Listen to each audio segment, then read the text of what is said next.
নমস্কার, ফ্যামিলি রান্নাঘর থেকে আমি পুষ্প। আপনাদের আজকে আমি ওল দিয়ে আর চিংড়ি মাছ দিয়ে একটা দমের মতন করে আপনাদের আমি আজকে দেখাচ্ছি। দেখুন, আমি চিংড়ি মাছ বাছবো। একটু চিংড়ি মাছ বাছাটা আপনাদের দেখাচ্ছি। চিংড়ি মাছ বাছার অনেক নিয়ম আছে। চিংড়ি মাছের কিছু জিনিস ফেলে দিতে হয়, নইলে অ্যালার্জি হয় এবং পেটেরও সমস্যা হয়। এই চিংড়ি মাছের খোসাটা ছাড়ালাম প্রথমে। দেখুন, ছাড়ানোর পরে এই মাথার কাঁটাটাকে কেটে নিলাম। নিয়ে মাথার ভেতরে দেখুন একটা জিনিস থাকে, এইটা ফেলে দিতে হয়। যাদের অ্যালার্জি আছে তাদের জন্য খুব ক্ষতিকারক। দেখুন, এইটা ফেলে দিতে হয়। এইবার পিঠটা এরম কাটতে হয়। পিঠটা কেটে এই পিঠের ভেতরে একটা শিরা থাকে, টানলেই বেরিয়ে আসে।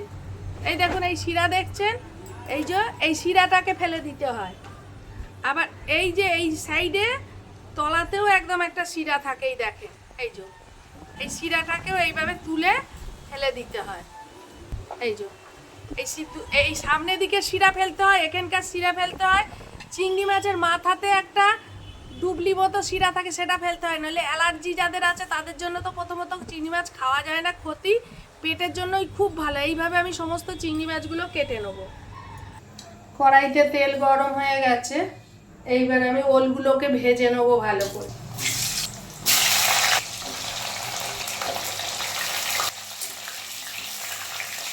খুব ভালো করে ওলগুলোকে ভাজতে হবে।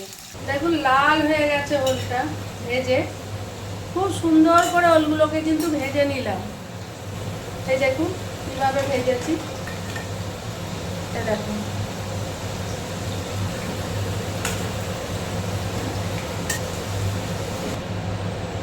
এইবার আমি আলুগুলোকে ভাজতে দেবো।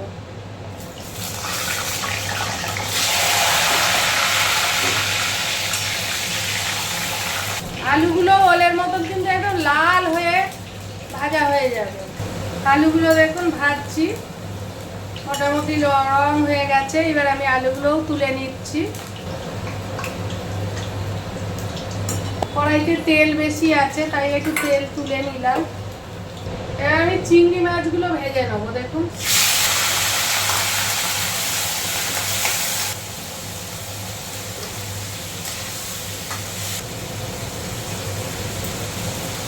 নুন দিলাম, হলুদ দিলাম, দিয়ে চিংড়ি মাছগুলো ভালো করে ভেজে নেবো।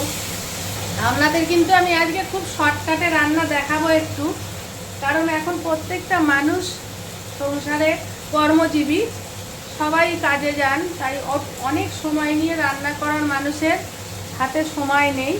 তাই আজ আমি আপনাদের এই ওলের দমটা চিংড়ি মাছ দিয়ে আমি কিন্তু একটু কুকারে করে করে আপনাদের রেসিপিটা দেখাবো। চিংড়ি মাছগুলো তুলে নিলাম।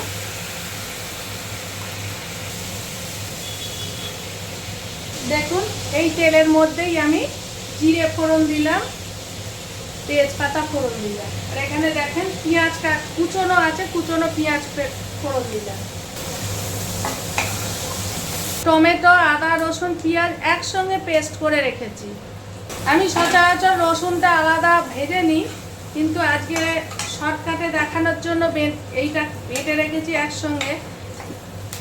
এই জন্য আমি এইভাবে রান্নাটা দেখাচ্ছি। আমার পেঁয়াজটা হয়ে গেছে, এর মধ্যে আমি এই মশলাটা দিয়ে দিচ্ছি। খুব ভালো করে মশলাটাকে ভেজে নিতে হবে। এখানে দেখুন আমি শুকনো লঙ্কা দিচ্ছি। এটা কিন্তু দোকানের কেনা শুকনো লঙ্কার গুঁড়ো নয়, গোটা শুকনো লঙ্কা আমি বাড়িতে পেস্ট করে গুঁড়ো করে রেখে দিয়েছি, সেই শুকনো লঙ্কা দিলাম। পরিমাণ মতন হলুদ দিয়ে দিচ্ছি। আপনাদের কিন্তু মশলাটাকে বুঝে নিতে হবে। আপনি কতটা রান্না করবেন মাপ বলা যায় না, কতটা রান্না করবেন সেই অনুযায়ী আপনি মশলাটা নিজের ওপর নির্ভর করে সেইভাবেই মশলাটা দেবেন। দেখুন, লবঙ্গ, দারচিনি, এলাচ ফোড়ন দিতে আমি একটু ভুলে গিয়েছিলাম, ওই জন্য পাশে একটু আলাদা তেল দিয়ে এই ফোড়নটা দিয়ে দিলাম। একটু জল দিলাম, দিয়ে এটা একটু ভালো করে কষিয়ে নিচ্ছি। তার মধ্যে আমি এই ওল আর আলু ভাজা আছে এটা দিয়ে দিলাম। দেখুন মোটামুটি কষানো হয়ে গেছে, আলুটাও ভাজা ছিল। এর মধ্যে আমি কিন্তু জল দিয়ে দিচ্ছি। একটা মাপ অনুযায়ী জল দেবেন আন্দাজ করে। দেখুন আমি খুবই অল্প জল দিলাম, কারণ আমি রান্নাটা কুকারে দেখাবো। এই যে এই কষিয়ে নেওয়া হলো, এইবার এইটা আমি কুকারের মধ্যে দিয়ে দেবো। এতে খুব শর্টকাটে রান্নাটা হবে।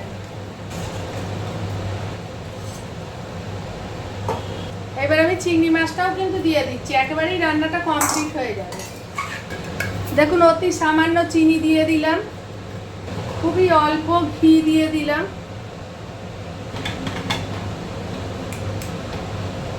4টে সিটি উঠলে আমি কিন্তু গ্যাস বন্ধ করে দিচ্ছি।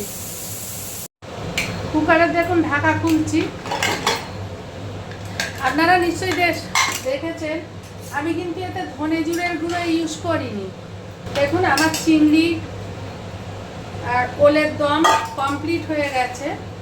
আপনারা দেখলেই বুঝতে পারবেন জিনিসটা কেমন হয়েছে। দেখুন কড়া ব্যবহার করলাম না, কিছু করলাম না, একদম পরিমাপ মতো জল দিলাম, কুকারেই রান্না কমপ্লিট হলো, শর্টকাটে হলো, গ্যাস কম পড়লো। ওল দিয়ে চিংড়ি দিয়ে দম বানিয়েছি। রেসিপিটা আপনাদের দেখালাম। আপনারা অবশ্যই আমাকে যদি ভালো লাগে রান্না করে খেয়ে দেখবেন। অবশ্যই লাইক করবেন, কমেন্ট করবেন, সাবস্ক্রাইব করবেন, শেয়ার করবেন।